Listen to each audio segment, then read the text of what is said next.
નમસ્તે ખેડૂત મિત્રો, તો આજે આપણે આવી ગયા છે એક એવી કંપનીની અંદર કે બટાકાનું અલગ અલગ ટ્રેનિંગ થાય છે અમુક સાઇઝ પ્રમાણે.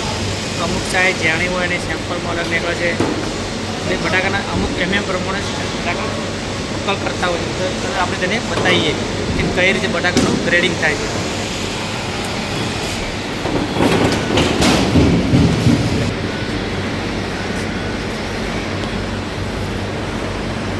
આ એક પ્રકારની લીપ એવી સ્ટાઇલની ગોઠવેલી છે.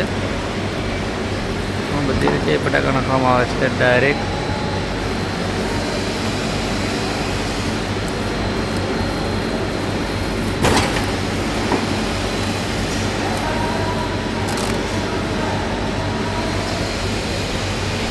બતાવ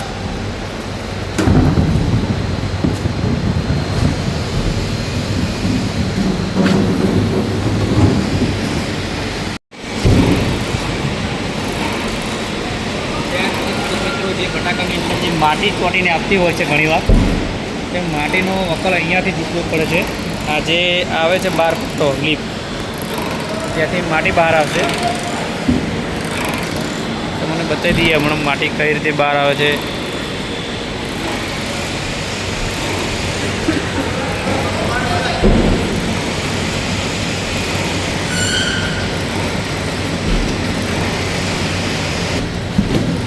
એ તમને ખબર હતી.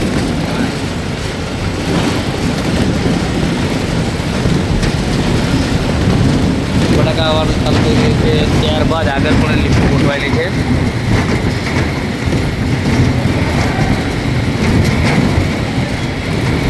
અહીંયાથી માટી પણ આવવાનું ચાલુ થઈ ગયું છે. દેખો તો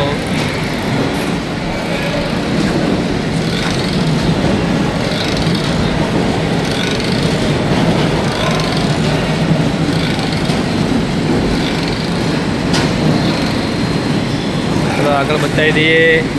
અહીંયાથી હરેક પ્રકારનો કચરો બહાર આવે છે.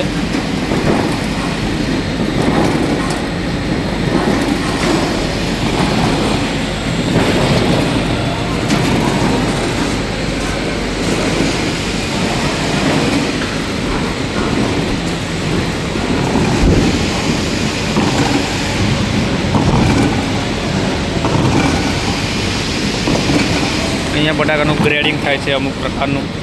જે 4 માણસો રાખવામાં આવે છે, એક અહીંયા અને કઈ વાત ત્યાં એક અહીંયા. ત્યારબાદ બટાકાનું આગળ લઈ જવામાં આવે છે. તો તમે જોશો કઈ રીતે એનું વર્ગીકરણ થાય છે.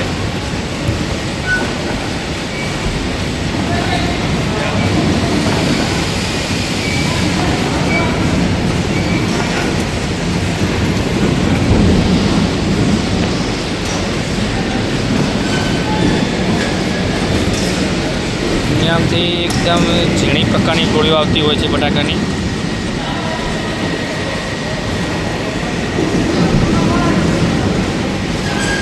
એક સાથે 2 કટા લગાવવામાં આવે છે, એક આ સાઈડ એક આ સાઈડ. આ સાઈડ કટું ભરાઈ જાય એટલે બીજી સાઈડ કાઢવામાં આવે છે. એકદમ ઝીણી સાઈઝની બટાકા કાઢવામાં આવે છે. ત્યારબાદ અહીંયા આવે છે પણ એક પ્રકારની બટાકા જ આવે છે ઝાણા.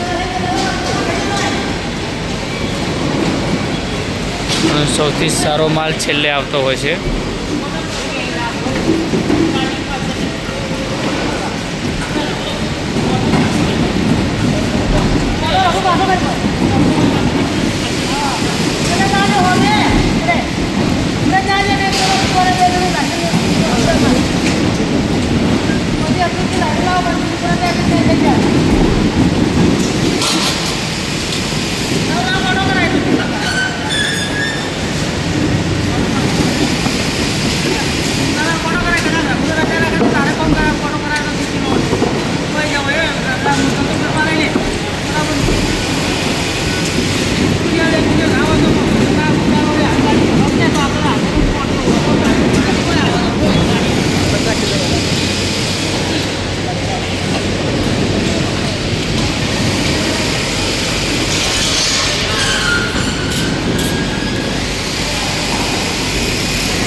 હા